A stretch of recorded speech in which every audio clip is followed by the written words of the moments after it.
Most Kenyans think Treasury bills are the safest investment. But what if they are also the biggest wealth trap?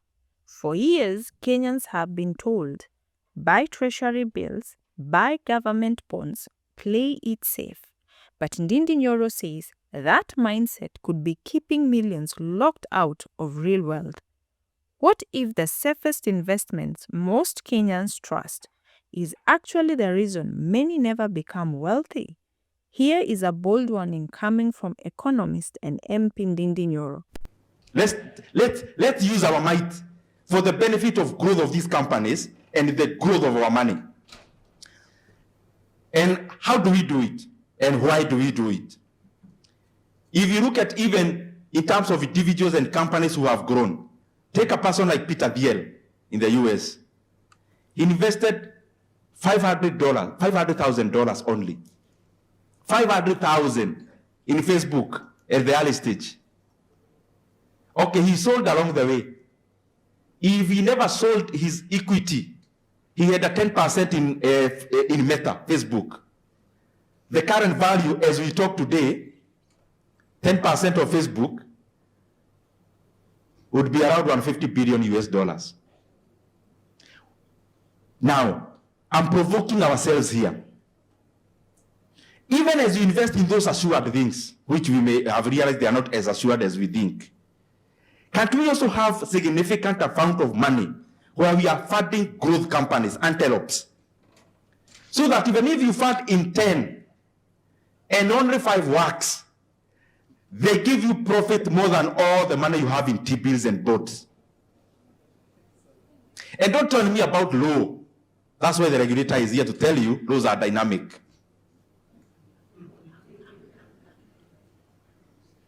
Take a company called Apple, Simu.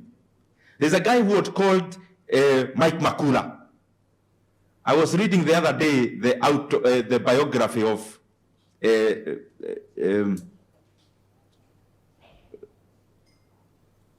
former CEO of Apple. Mike Makula, at some point, he invested only $250,000 US dollars. By the time Apple was listing, he had a 14% stake. 14. We are talking about a company that has been founded in our generation. If he never sold, he has sold some. He still retains some. That stake could be worth 500 billion US dollars. Even if we invested that money in the best government instrument in the world, let's say he invested 100% of that money and 100 times of it, even to increase the quantum, the gain on this other side is very high. What I'm trying to say is, we must also unlock our money by putting it in anything that can grow. You'd rather than you buy a mango tree, it grows and bears fruits. Anything with life. These static assured instruments have no life. I gave you about BYD. Berkshire Hathaway invested in 2008. It invested 230 million US dollars. It's quite some money for a 10% stake. They sold last year, the final batch. They got 30 times their money. 30 times. Their money increased by 30 times. I'm saying not 30%, 30 times. Yes, as we do all those other things which are assured, can we also focus on something that can grow? That's my point. And in the market, because I would want us to take this point home. Currently, there is a spree of privatizations because, as you know, the government needs all the money that can be gotten. You people in this hall with the money, and you have money for other people, so no one will accuse you of buying a government asset for your own sake. Are you thinking about it? Have you gone through the list of anything that could be sold? Because we saw now the government, you can even give the price and they sell you without even anything much. Go through the list, you tell them, I also want to buy this. What I'm trying to say is, there are many companies you can buy in the market listed and non-listed. If I had the kind of money you have, we are just sharing. If I had the money you have, I would be controlling Kenyan. Why? I would have checked. Kenyan market capitalization is 60 billion shillings. 60 billion. And it's after this year has gone up by 100% in 1 year. So it was 15. It was 30 billion last year by June. I would have gone, invested in Kenyan. I would be having 2 board seats in Kenyan and driving the growth of Kenyan. Why? Because number one, those things you are calling assured, the dividend alone in Kenyan, the dividend yield is higher than the yield of T-bill. So let's say I don't even need anything else, dividend yield. It compensates for this as a lazy decision of T-bill and T-board. But that's not even the point you'd be investing there. 60 billion shillings is the worth of a company producing over 25, around 2,000 megawatts.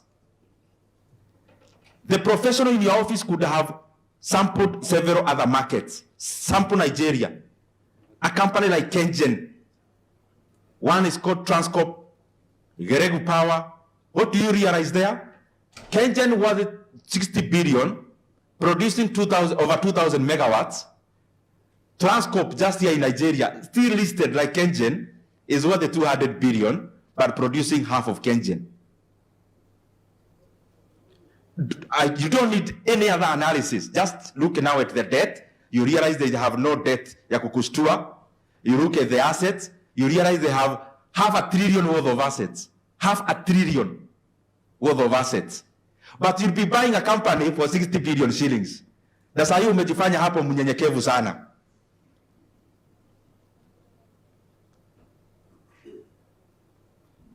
I am very passionate about these things, so when I talk about them and you see like shouting, is because I need to shout. Hii kampuni tunaitaka Kenya Power. If I had your money, na rekelea na nunua yote. Why? Number one, you buy a utility company. And we are not talking about things that are impossible for the people in this hall. You have the money to buy it tomorrow, yote.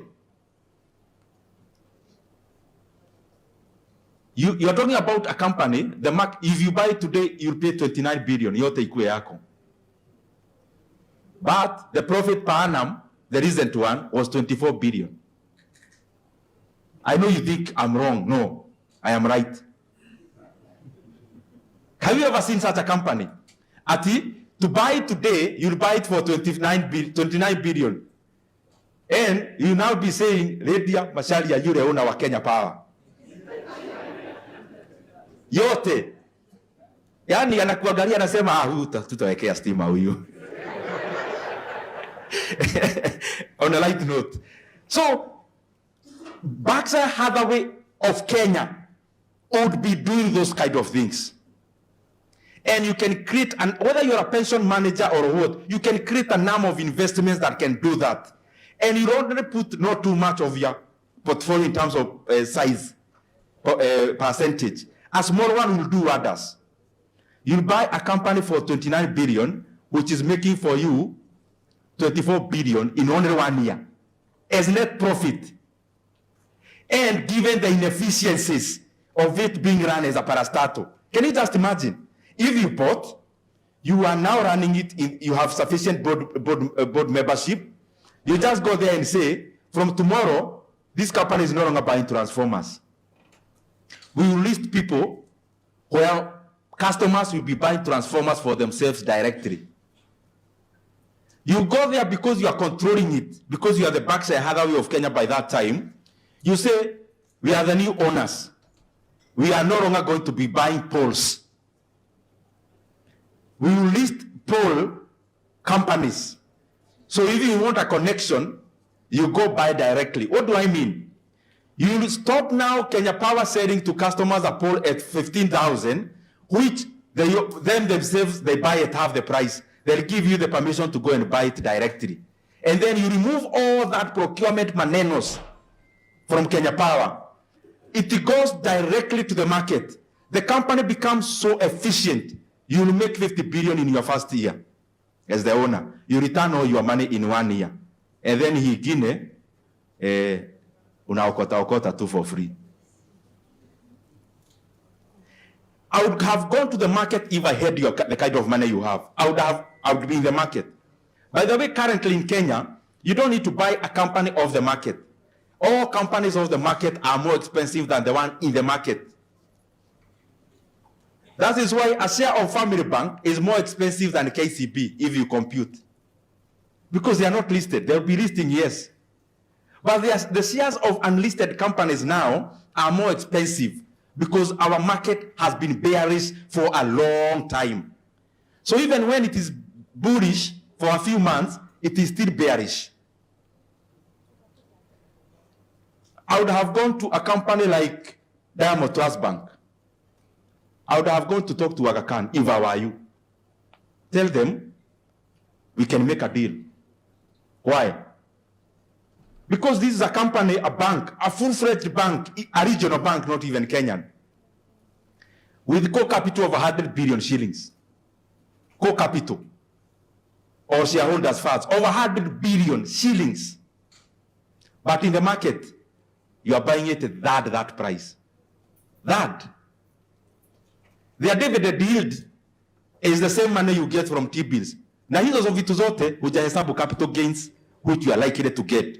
So you go, the same money you are to put to T-bills this month, pereka huko, patafuta the owners, weka huko, pata ka stake ya 10%. The dividend alone will compensate for that other decision. But that's not even the reason you are investing. You'll be investing for the upside of capital gains and the growth of the company. You pump in, let's say, 10 billion there, you get a sizable stake. That money is used to grow and grow and grow the company further and further. And therefore, you're already owning something with life, not the dormant, static investments that are assured. I'm almost finishing. Insights. Innovation. Insights. Every person in this hall is a decision maker. Jeff Bezos usually says that he's very, very stubborn in vision, but flexible in details. A decision maker must be insightful, looking forward, so that you exactly know I'm going there, and your eyes are fixed there. All decision makers who run various companies here, of course, it's your work to set the goals of the company.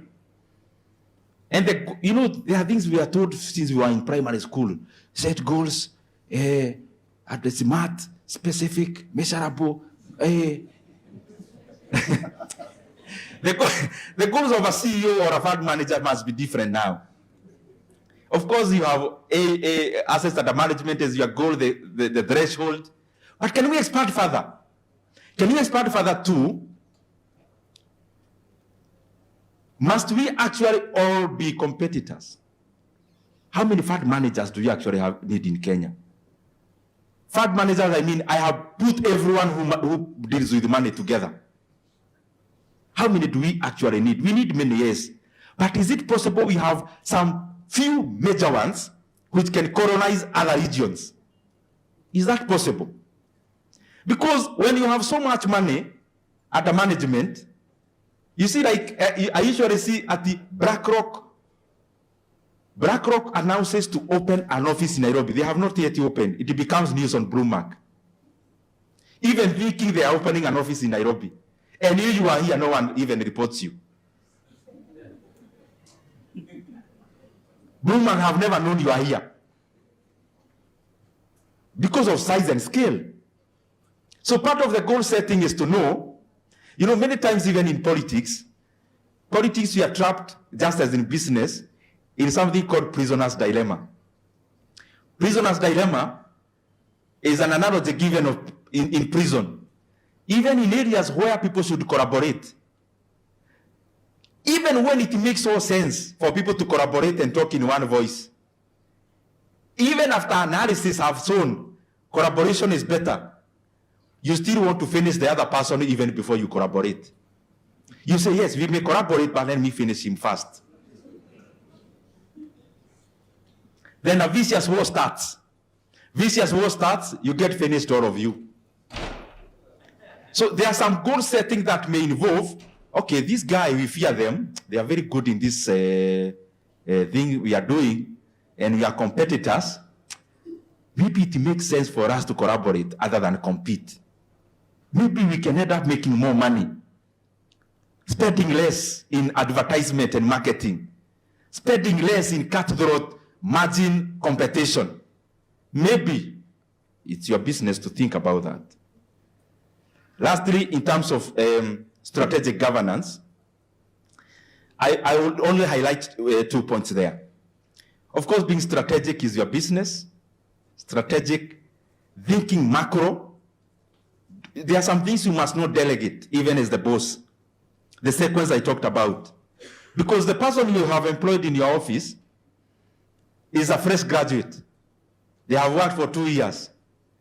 It's your business to know there was a financial crisis in 2008, and there was a tech bubble a few years before that, and it's your business to know we are likely to get one soon. That sequencing saves you a lot of investing money. There is something, I am mentioning Berkshire Hathaway a lot because I read about them, Charlie Munger and Warren Buffett. I read about them a lot. So around 2007, 2008, how was it? They had piled billions and billions of dollars, and the market was deriding them. The markets thought they were so clever. The markets, and this was this how I live. So the guys were piling money. They could go to AGM. The guys rise up. They could seek for a chance to speak. Why are you putting so much money in cash? Why can't you invest in this and that? They were not being pushed. So they had already done the analysis given the previous years, and they knew somewhere here from 2006 they were already piling money. But you know, you are piling money when the market is so bullish, because the crash always comes after a bullish market. There is no crash when there is a bear market. Crash only comes when it is bullish. So it means you are already losing some opportunity cost. And the people would wonder, why are you not investing? The shares are going up too much. 2007, 2008, the market crashed. Those wazes took up companies for free. They were being begged. A bank like Bank of America, which had to merge with Merrill Lynch, they were begging waze. Do you know why they were begging them? Just to invest even $1, because the market would have confidence by Warren Buffett investing even $1 in them. So they invested, got huge stakes in many companies. They were walikuwa wanazifagia hivi.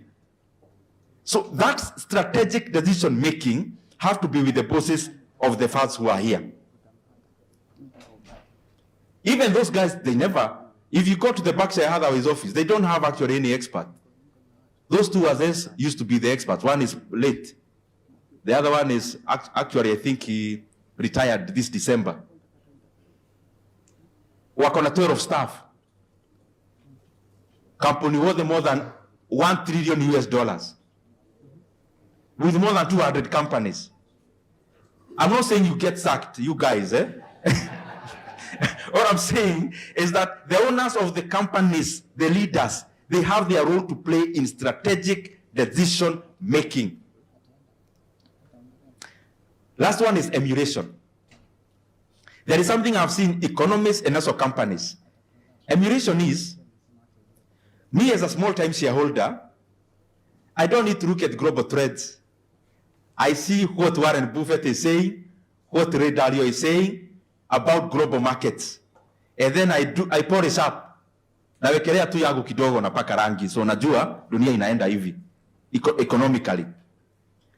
Because they have money more than me to invest in in their, in quotes, R&D, in their formulations of whatever they need to know, the predictions.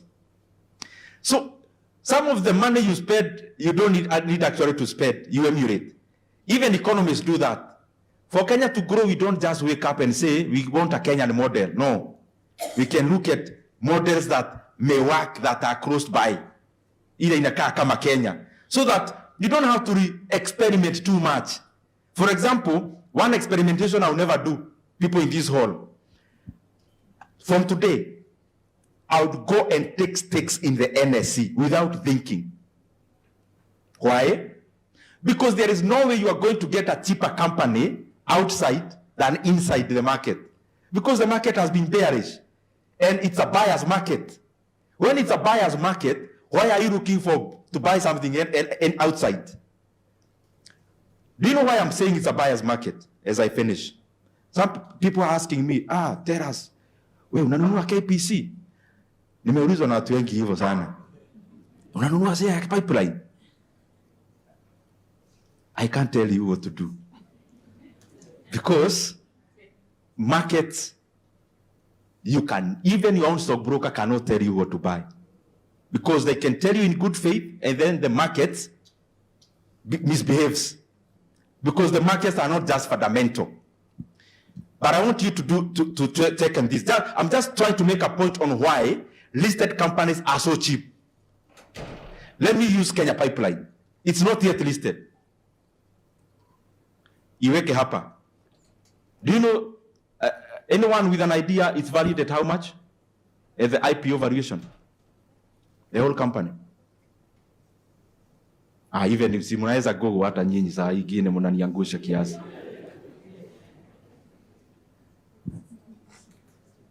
How much? 160 what? Just Google. There's a point I want us to make. Nataka to make collectively. Madam Director, please come help me. There's a point I want to demonstrate. Unajua nimekuwa nikijiongelesha hapa. Nataka, there's something I want to push in kama conversation. You see the conversation mutakuwa nayo jioni. I want us now to stop now the lecture. We come to a conversation. Please come help me.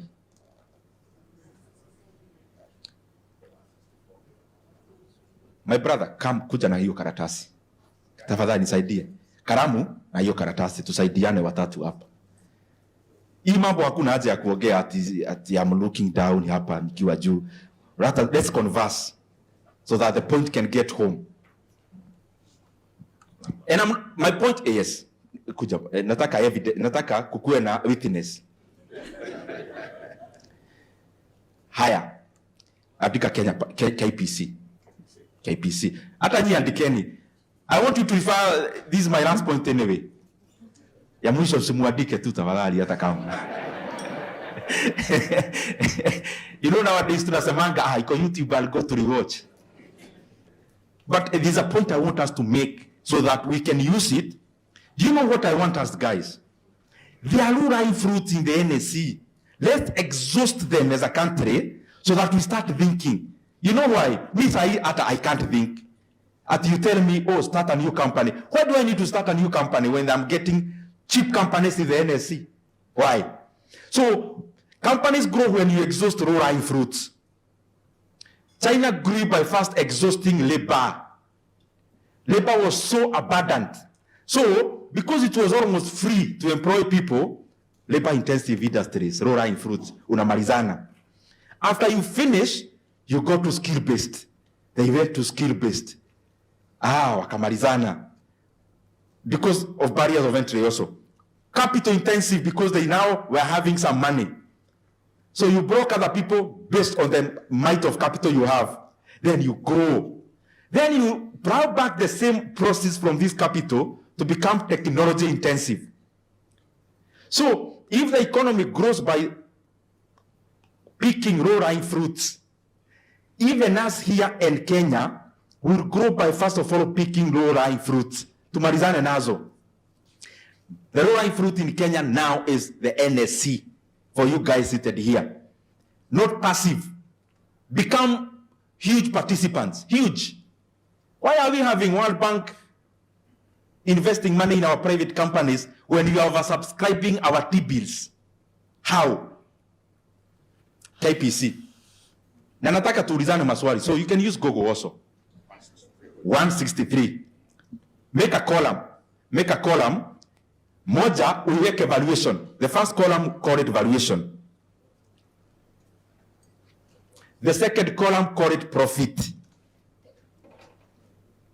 And the last column, call it PE ratio. It's the simplest way of measuring an investment. It must not be a jargon in this. It can be a jargon elsewhere, but not here. PE ratio, price over earning ratio. And the other way to measure PE ratio is net profit, capitalization divided by net profit. That's the other way of measuring PE ratio. Haya, Madam Director, kuja ukue kama witness. Na hii tunafanya wote, so that you go make your own judgment, because I don't want to talk about whether to buy or not. Because I'm a politician, but on the other side, I'm an investor. So I may, and as a politician, I have a different view from the one I have as an investor. So that's why I can't tell you. I am going to give you the analysis. Higher. Mumeweka column 1, 163. 163.6. That is the valuation. So, see, as you don't look at the share price. That's something I always see when I tell somebody, oh, buy DTB. Hey, share inatoka 115. Nitanunua hii, ingine inatoka 3 shillings. But you have not even looked at how many shares are listed. You know, capitalization is the price times the number of shares listed. So don't just look at the price. When you're evaluating a company, look at it like you are buying the whole of it. Because a share is a proportion of that company. Higher. The reason I'll be using these 4 companies, I'll use 4, is because when Kenya Pipeline is listed, it will be under a segment called energy segment in the NSC. NSC kuna segments: automobiles, agriculture, banking, insurance, kuna energy. So kwa hiyo energy, itakuwa hii, ikikuwa listed. The second one, it will be umeme ya Uganda. The other one will be Kenya Power. The other one will be Kenyan. And the other one will be Total. So I'll not use umeme. I'll use the Kenyan ones. Higher. KPC tumeandika 163.6. What is their last profit? We'll not take the last. We'll take the highest. The last is not the highest. The highest they have ever made, according to the books I've seen, is 12 billion bottom line. That's the highest profit they have ever made. Last year was lesser. Yes, 12 is the highest they have ever made. What I have seen in the books. But of course, those people who've been in the market know the dynamics. They are not likely to. I am waiting to see half-year results. I am certain they will release half-year results of around 10 because there is an IPO. Just write somewhere, because some of these things I'm saying is the predictions we do in the market when even you do them. I'm sure they will release the first half quarter was around 5, the second half quarter was around 5. So, but I don't want us to use there.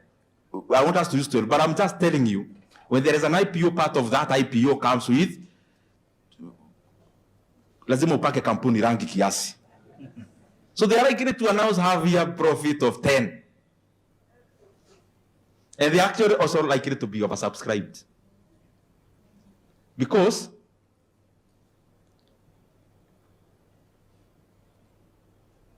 the share, it started the IPO on 17th.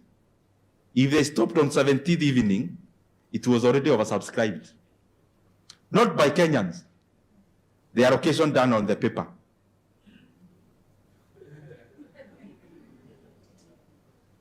I'm telling you the facts. Just look at the results after the announcement. Most all companies will have been made to buy the shares. Not they will have bought, they will have been made. Just look at, when you live in Kenya, you don't struggle to see trades. I can tell you from Kenya, the second investor will be a Ugandan, but that Ugandan will be Kenyan. Si result iko in a month's time, utaniambia. You can be assured the biggest applicants in terms of quantum will be all marketers. Some who you have never known, they are actually all marketers. But the number 2 from Kenya will be Ugandan. Another line, it will be a Kenyan Ugandan. And it will be a company. Okay. Wacha tusiongee siasa leo. Kenya Power. Valuation.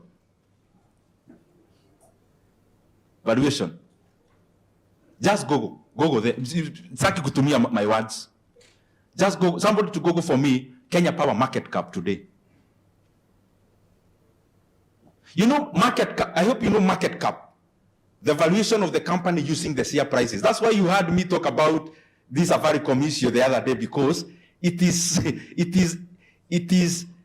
just too grossly incompetent to talk about markets. And you will see just now, when you are valuing a company and selling a big stake. Somebody Google for me, Kenya Power market cap. Yeah? 28. Decimal water to watch it. 28. Can you Google for me there? Kenya Power profits in 2025. In 2020, the recent one is 2020. Yes, 2025, because they end their financial year in June. Just Google for me. I want you to, and please write. And I'm saying this because even this whole, I've already been asked by somebody, do I buy this share? No, I want you to do it for yourself, right? 24B. Hata tuachane na decimal points. So, how do you calculate P ratio ndio tuende tukimaliza yote? This is P ratio. You can just do valuation divide by earnings, which is net. So hii ya kwanza divide 164 divide by 12. I've used the highest. Ile wametumia juzi is even lower. 164 divide by 12. 13.6. That's the highest ever. I'm reminding you, I'm not using the, ile walitumia ni lower. It's like half of this. It's 13, yes. Hiyo ya kwanza tumepata 13 P ratio. Haya, power. Divide 28 divide by 24. No, 1.2. Haya. Kenyan, listen here. Kenyan is one of the best dividend payers because they pay 75% of their earnings.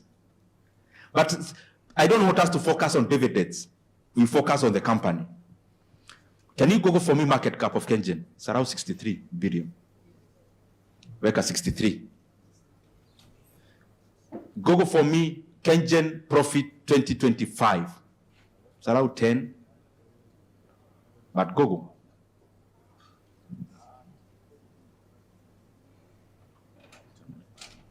$10.5. Higher. Divide for me 63 divide by 10.5.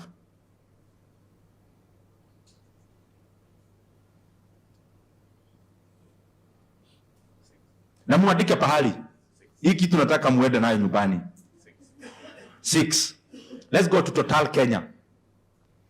The market cap should be around 6.7. But check. Should be 6.7, but check.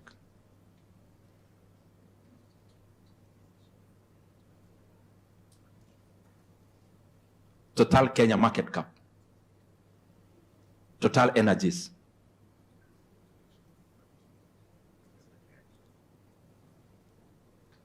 market cap. It's around 6.7, I'm sure. Anyone who has gotten? Yeah, 6.7.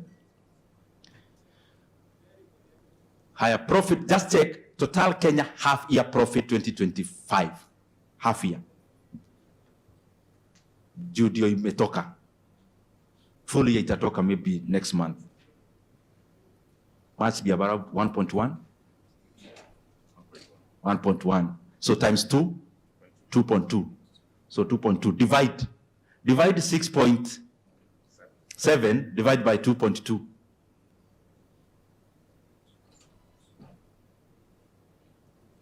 Three, eh?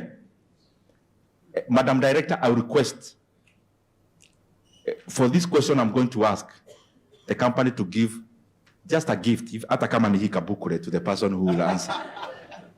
Anything, just to remember. Can anyone from the audience who was writing, please, just come and tell me what you have, after writing, what comes to your mind? You don't come, even, you can say it there. Yes, this a lady here. Let's get like 2. And any other, after writing, what comes to your mind after you write? For me, I think I would buy Kenya Power. Please say rise. Okay. So that you help us. I'd put a lot of my money in Kenya Power. The reason being, it would only take me 1 year to recover my money. But for KPC, it would take me approximately 14 years to recover my investment. Makofi tafadhali. I am happy to know that people are listening. Any other person, even if you repeat what you have, in other words, you know mtu anasema, you know you guys, unaona kabuka mtu anasema just to add on to that. Yes. Hata siwezi anguka mtihani, I repeat the previous speaker's sentiments. Can also somebody tell us about even the others? You have mentioned the 2 extremes. You can mention what you have learned about the others.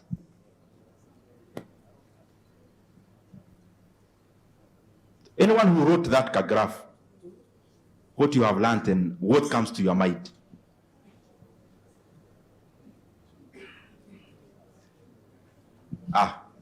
As if, Iko, my brother there. My brother there. I want 2 people and somebody else, Wamwisho. Just 2 people. This is part of reinforcing the lesson. The last person in Nani. If you get a lady, my brother there. The very last, a lady. There is a lady next there. Okay, let's go. And you can write so that other people may have attention. Unaamuka tu ukisema. The P ratio 13.6 for Kenya Pipeline does present a risk of overvaluation. It could be overpriced. So there's that risk element that maybe the share price could be overvalued. And yeah, that's my take on that.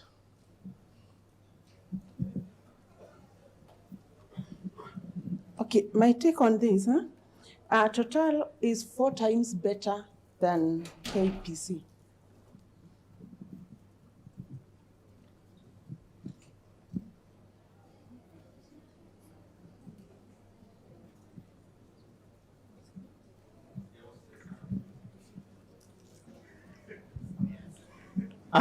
Thank you.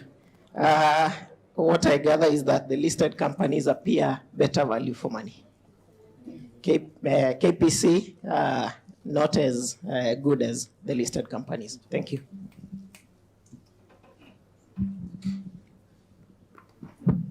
Any other person? Thank you very much. Let's clap for them. Please, you may sit. Hata nikimalizia hapo, nimesema kitu. Si nimenyamaza tu.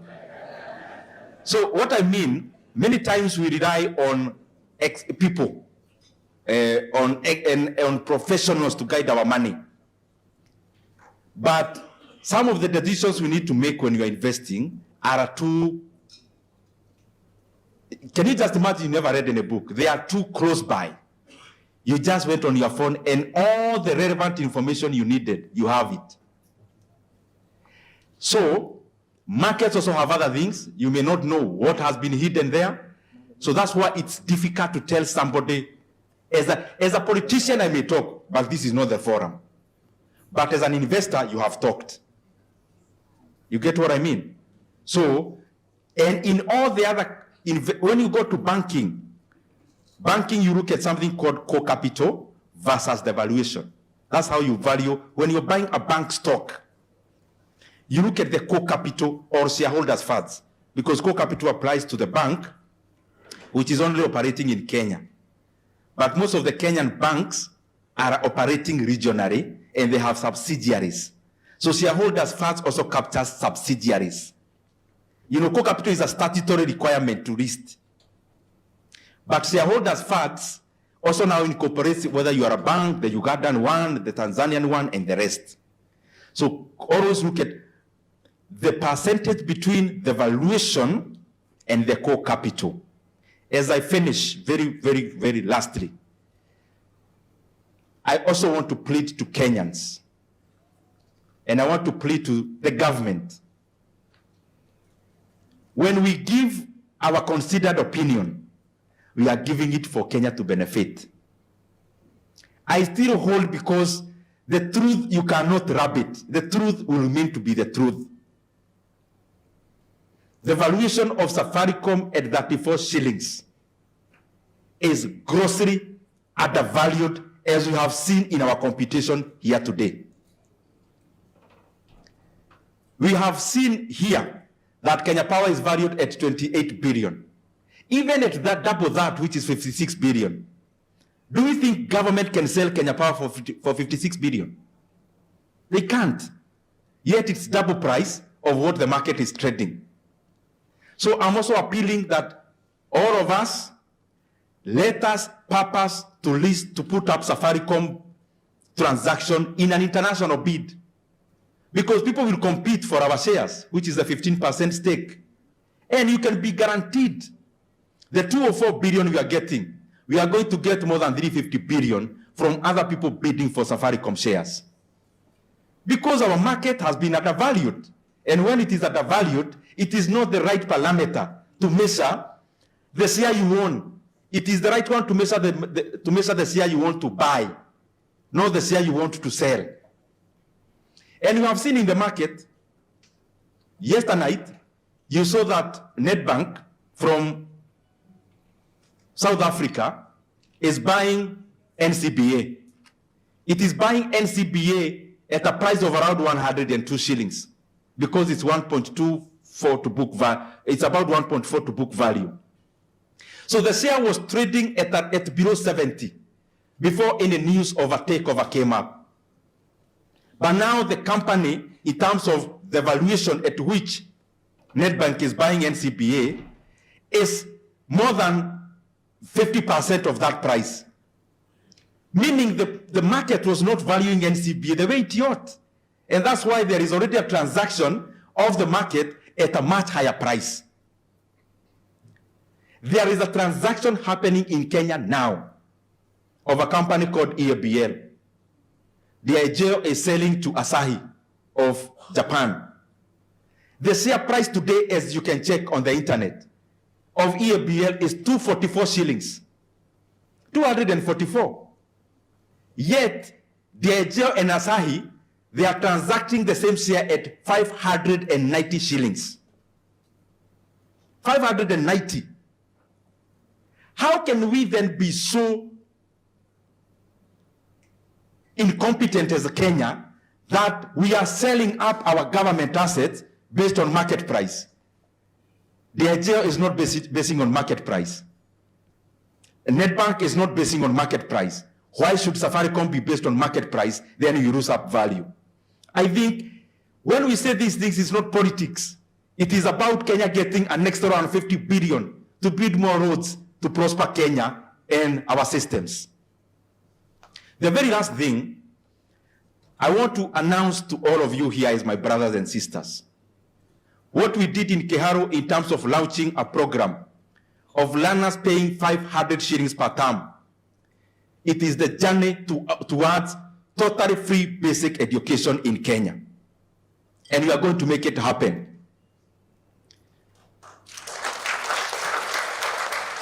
And we want to start with day secondary schools. And I'm not throwing this to anyone to do it. I will also be part of doing it. And I'm requesting a very simple formula. Instead of me doing this program in Keharo and another one doing it in their constituency, and the discrepancies between this and the other one in terms of constituencies, my proposal is simple. And we'll do it, and I can assure you, I'll be the champion of this until it is done. CDF at Nairobi level, even before it comes to Keharo, every constituency must be cut 30 million Kenya shillings, which will amount to 10 billion Kenya shillings nationally.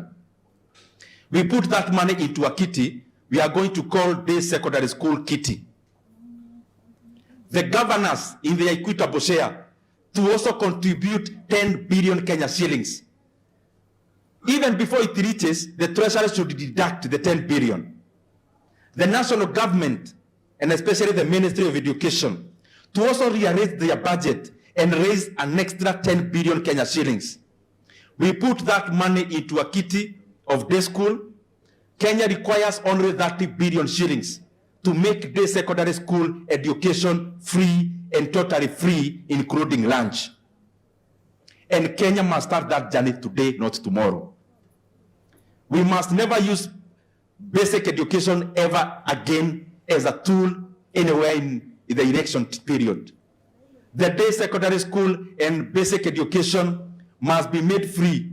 And by the way, my goal is for us to have free basic education from term 2 of 2026. Because education, in all economic models, education is the #1 parameter of an economy, for economy to grow. It brings R&D, it brings technology, it brings about skills. We must make this available to all Kenyans. And I can guarantee you, whether I'll be alone as a member of parliament, I'll do it and it will happen. Thank you very much. Mheshimiwa, kidogo. I think our seats feel very hot. You're making us feel like that investor that Madam Director was talking about when you feature the investment to Guchini. Let me ask, do you have any question? We can take 2 questions. Okay. Yeah? We can take 2 questions, then we can release him.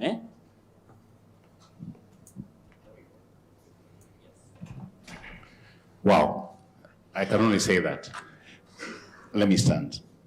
So first, I think as a trustee, it's kind of creating a disruption in my thinking on what risk is.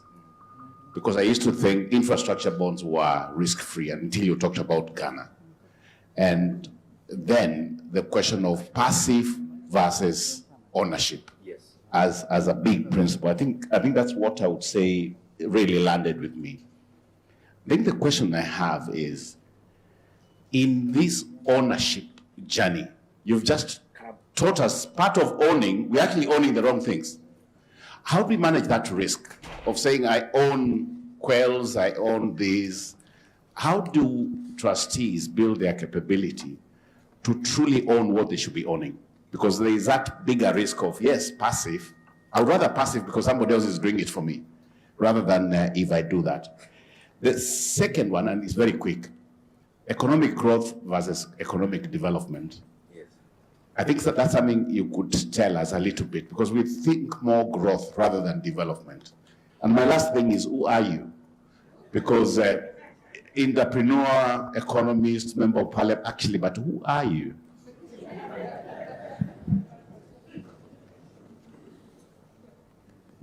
Anyone else? Can take one more question.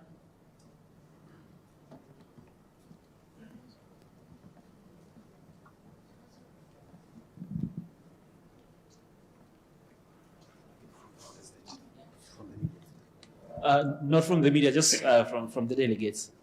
Anyone? It's not media time.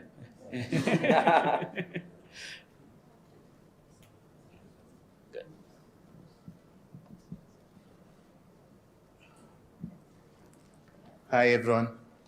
My name is Morgan Banda, representing the Coca-Cola Provident Fund. And Honorable NDINDI NYORO, we really want to appreciate you. Some of us have grown knowing you, but now we are your close followers because of what you are really enlightening the economy. So my question is, what was the rationale behind your proposal that Safaricom be split into 3?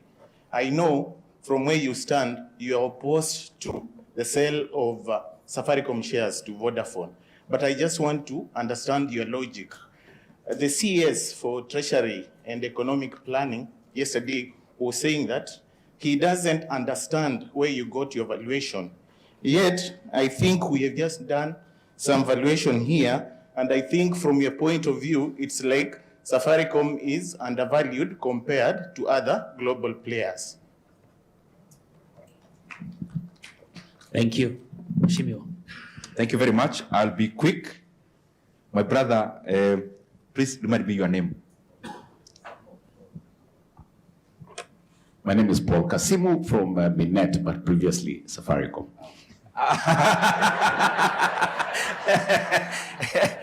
I thought so.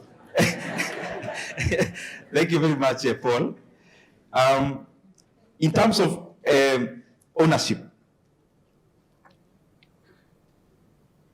and the assurances, to call it that way, what we called risk before, I think it's now clear that there is nothing totally risk-free. It's nothing like that. It may take long, but it catches up with you. But on the other side, in terms of ownership, what I'm emphasizing on, the markets are not always the way they are.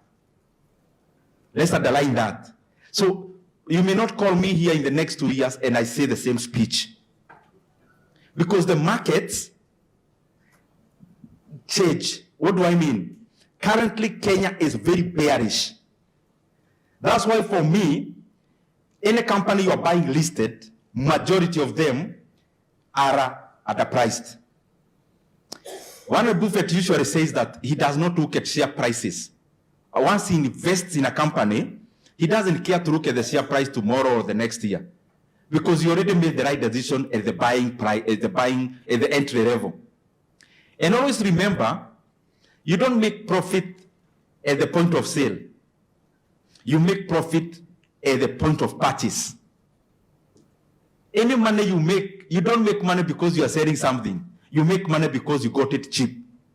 So all I'm saying is that Kenya, if you compare the Kenyan market, Nigerian market, JSC, Johannesburg, and then you compare with non-listed companies, the listed companies in Kenya are grossly cheap. And the more the reason, just imagine, Paul, these are guys from Japan with sophisticated professionals. They want to buy a company in Kenya. They go to the market and the company is trading it today. That time it was cheaper. It went up after the announcement. But today, after going up, the share price is 244. But they are paying. They have committed to pay 590 for the same share. There are not two shares at Class A and B, same share that is trading at 244 in the market. Asahi is buying the same share of the market in quotes for 590. Then it shows you the shares in the market are grossly undervalued, and the people who hold big stakes meaning they don't hold to trade, those people can't sell at the market prices. And if you look at the banks in Kenya, you see NCBA is being bought at 1.4 to book value. There is no indigenous Kenyan bank trading above 1 to book value. This is what that jargon means. Banks you value at core capital and the market valuation. So you either get a premium or a discount. So the base is usually 1. 1 is the book value. 1 is a figure. So if it goes below 1, it means it is trading at a discount. Equity Bank is 0.75. KCB is below 0.6. DTB is 0.32 to book value. But NCBA is being bought at 1.4 to book value. It shows you Netbank. Netbank is a 1 trillion bank listed in the JSC. They are willing to pay like double price the last 6 months price of NCBA, double price. because they know the market is not a true reflection of the value of NCBA or Safaricom or any other share. I hope you get that. In terms of ownership, Paul, what you're calling passive, you know what passive means? Passive is just like unleashing your cow to go and graze with the hope it will come back to you in the evening. Just hope. You've unleashed your cow. No one is looking after it. With the hope, it knows home. So the person with the money now has here, I don't think I think they can go the step higher. Since you have the money, instead of owning companies number 1 to 20, you have 20 shares. You have 2 million for equity, 1.5 million shares for KCB. You have 2 million for Kenya Power, 500,000 for Kenyan. When you are eating everything, the buffet, it means you actually don't know your favorite food.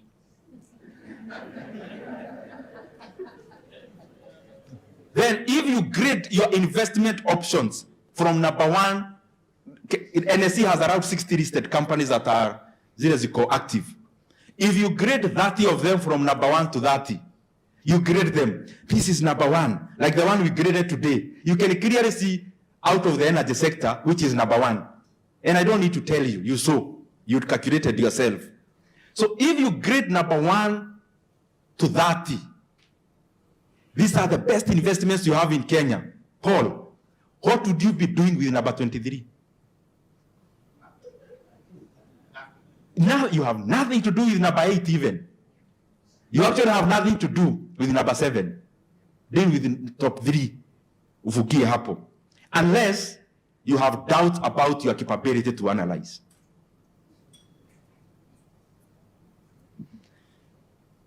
Economic growth, development, mostly growth is more broad. Development, we call it, it's more tangibles. Development is more tangibles. Building things, investing in programs, but growth is what manifests after development. Who am I? Me. But I can say I enjoy what I do in terms of leadership a lot, but I've seen, Paul, it is self-reinforcing. They feed into the other. I love the kind of discussions we are having. You forgive me, I've taken more time. I don't even know we have taken more time. Because I enjoy really this kind of discussions, even in the evening. Wado tutatafutana jioni tukae pahali tuogee tu mambo ya investments. For me, that is holiday, not swimming. So it is self-reinforcing. You realize in leadership, you also need this other knowledge about investments. But also in investments, you realize you also need to know the macros. So they are self-reinforcing, and actually each pivots the other. Morgan from Coke, Provident Fund. Thank you very much for the compliments. The reason for Safaricom spirit is simple for me. We have seen globally in many companies. When you have a company that has related segments, the total of the parts is usually more than the whole in terms of valuation. Remember, if you split it into 3, you'll have Safaricom as a telco, operating individually as a telco. Fintech, call it M-Pesa, it's already there. Actually, they operate almost the same way now. Fintech, which will be M-Pesa, you now unleash it to do business with everyone else in Africa. So they'll not be domiciled around their parent company. It will be a company now doing payments, doing cards, doing like Alipay. You now unleash it to do its own business singularly as a fintech. And then tower company, Kenya already has tower companies. Safaricom already leases some of the towers from other people. But they also have built so many towers on their own, just the same way they have done in Ethiopia. If you just let the tower company be, any other person who wants to host something on the Safaricom tower will be paying to be hosted. So the company will grow on its own by also leveraging on other customers, not just doing it specifically for Safaricom. But lastly, I had two options. That is one, splitting fast, it may take time. The government needs money yesterday, as you can see the urgency. So, the simpler one, to get more money within a shorter time, list Safaricom in the London Stock Exchange. It will not take you long, list it there. So people will come to know, so the owner of M-Pesa is called Safaricom, because M-Pesa is known more than Safaricom. So in this second option, there is no splitting. Just list the group in the LSE. So people will take note of Safaricom, companies, telcos, Orange, Etisalat, Bharti Airtel, any other will take note. After taking note, then announce an international bid for anyone interested in the 15% stake. Announce it to the public internationally. So you'll have guys competing. This one competing to buy for this price, this other one, this price. It has happened. I gave it on TV the other day, 2013. There was a company called Vipingo. I had shares in that company, a few. So we bought at 27.5. Na sio story ya kusoma kwa kitabu, real. So after buying at 27.5, the owners of Vipingo, hii shapa iko hapa inaitwa Vipingo, it was part of it. It was a Saiso company. So the owners came and decided, we want to buy these guys out. Kampuni kwe yetu. So they gave us a bid of 40 bob. Me, I had some, I think 10,000 shares. So nilikuwa nafanya hesabu. So I bought it at 275,000. These guys want to pay us 400,000. So watuitishe namba ya M-Pesa watume haraka haraka. Because I thought that was very good. A 45% upside. But Chris Kirubi na Centum, wakaenda CMA, wakasema no way. By that time, Centum had like 1% of Rare Vipingo. Wakasema hata sisi ni shareholders. We also want to bid, to buy even you. Who wants to buy us? CMA wakakubali, the bid was open. Centum put up a bid of 50 bob. Hey, I thought, honestly in my mind I was thinking, Chris Kirubi bana siache hii mambo mengi. Tupewe pesa mtu afunge zake. Within 2 weeks, some other guys put up a bid of 55. Then it became a bidding war. The long and short of it, after 2 months of bidding, we pocketed 85 bob for the share. So my 275,000, I pocketed 850,000 because of one thing, competitive bidding. So that's what we are asking. I don't think it is too much to ask. Even the guys in government, national treasury, it's not too much to ask. Put Safaricom's stake in an international bid, Kenya will get much more money. Thank you very much. Asante sana. I think it is true that he's definitely a Kenyan. Mheshimiwa, kidogo tu. One last thing. It's true that he's an African, and Africa is his business, and he's mobilizing us as Africans to do business in Africa. Let me invite Madam Director. She has a gift for you, and thank you very much for gracing us with this a lot of information and a lot of work for us, Sindio? Yeah, we have a lot to do. We definitely have to invest in Africa.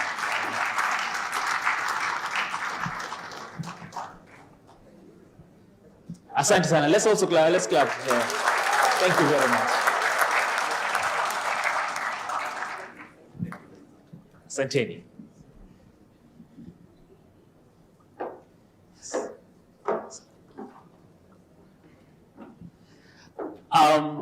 We are on course. I know we've taken some extra time, but that was worth it, yeah? That was definitely worth it. Let me ask us to rise and go and have a short break of 15 minutes. Short break, 15 or 10 minutes. Just have tea, kama umesimama, don't